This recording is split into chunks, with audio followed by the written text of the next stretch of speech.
So why do we pray? Not why do we come to synagogue? That's easy. Come to synagogue to talk to people. But why do we pray? And how do we know when our prayer has been effective? There's not one answer. There can't be one answer, because to a certain degree, prayer is about relationships, how we relate to each other, how we relate to God, how we relate to our community, our ancestors, and more. But why do we pray? Just think for a second. What's the goal? What are you trying to get out of it? And it's not $1 million, because if so, at least I haven't figured out how. In this week's Torah portion, Moses goes taking God's message to the Jewish people. God told Moses, speak to Pharaoh. What did he say to Pharaoh? He didn't say, let my people go. No. What did he say? Shalach et ami ve'avduni b'midbar. He said, let my people go to pray in the wilderness. And then he said, Shalach et ami ve'achalguli b'midbar. Let my people go that they may celebrate me in the wilderness. Why on earth? God could have said to Pharaoh, let my people go. But no, that's not what God did. God said, just let them go for 3 days to go pray. Why?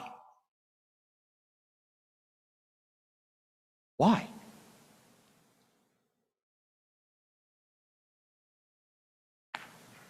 Give them strength? Bingo. Because when a person or a family or an entire people are so oppressed that they can't even fathom the idea of freedom, they're in a bad place. They looked at Moses. Because here's the thing. God told Moses to go to the Israelites and say therefore to the Israelite people, I am Adonai, I will free you from the laborers of Egyptians, deliver you from their bondage, I'll redeem you with an outstretched arm through extraordinary wonders, and I'll make you to be my people, and everything will be good. Now here you are, you're an Israelite down in the mud pits, getting whipped every 5 minutes, hauling bricks, hauling hay and everything else, straw. And here comes this guy in this nice new pristine robe. And he says, hey, God's going to free you. You just got to trust me. Trust me. Steve Rabinowitz is laughing. He's like, yeah, right. Trust me. I don't know if he's saying that about Moses or about trusting me, but either way, you're a slave. You've been a slave for 200 years. And this guy comes and he says, hey, God's going to free you because he finally heard your cries. And you're going to say, whatever. Right. As a matter of fact, the Torah tells us, Moses said these words to the Israelites, Velo shamau el Moshe mikotzer ruach. They couldn't hear Moses from kotzer ruach. Kotzer, katsar, shortness, short. Ruach, spirit, wind, breath. Their spirits had been crushed. There was nothing left practically. When you are down and you have nothing left, you can't even believe that tomorrow will come, more or less, a better tomorrow. In some ways, you hope it doesn't. And so what does God tell Moses to ask Pharaoh for? Let them go and pray. Prayer can be transformative. Prayer can take us from a place of absolute kotzer ruach, squashed spirits.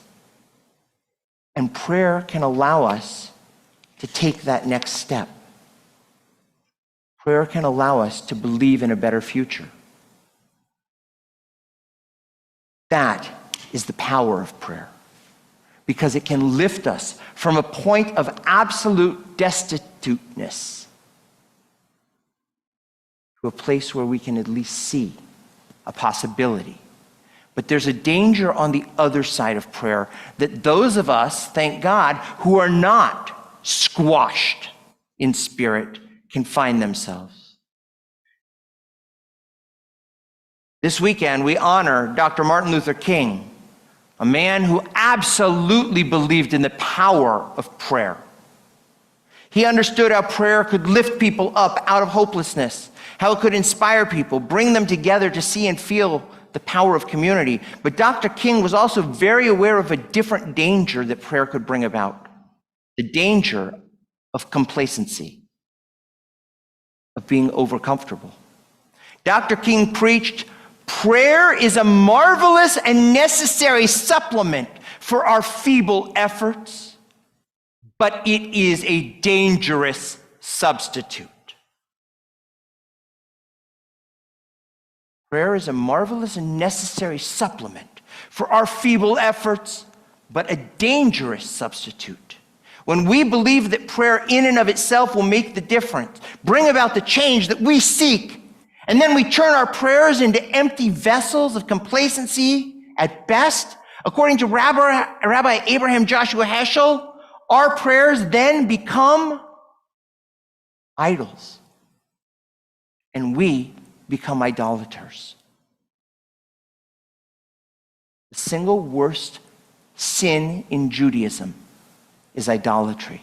And when we believe that our prayers in and of themselves will bring about change, Rabbi Heschel says we have succumbed to the dangers of absolute complacency. Prayer, he says, is meaningless unless it is subversive, unless it seeks to overthrow and ruin the pyramids of callousness, hatred, opportunism, falsehood. So today, on this weekend, honoring Reverend Dr. Martin Luther King, we must transform our prayers such that they don't become moments of complacency. We must transform them into action. And I give you two opportunities. Number one, celebrate and move forward the work of Dr. Martin Luther King. Join us tomorrow at the Greater Moriah Baptist Church. Information is in this week's email. Be happy to send it to you after Shabbat. But join us, and don't sit by yourself, but go sit with somebody from a different community. Ask them their name. It's uncomfortable, but that's how we turn prayer into action. Number one.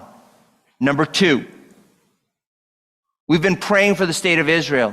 We've been praying for the hostages, and we've been praying for the IDF. We clicked on a button and entered our credit card. Some of us. It's not enough. So on Sunday, January 21st, I'm boarding a plane with 8 other rabbis from this community and a few other communities, and we're going to Israel. I've never been to Israel for 4 days. But here I go. I don't plan on sleeping very much. I plan on visiting everybody I possibly can. We'll be going to visit soldiers. We'll be going to visit Shiva homes of families who have lost soldiers. We'll be going to hear the stories firsthand of those who survived the horrific massacre at the music festival. We'll be talking to politicians. We'll be talking to activists. We'll be sitting in Hostage Square in the middle of Tel Aviv. And we'll be bringing bags of materials and supplies for those soldiers. On this week's email was an Amazon list. You click, check off what you want to buy, and it's sent to the synagogue, we'll pack it in a duffel bag. El Al will only charge me $50 if it says for the IDF. Good deal. Click. And click again. And click again.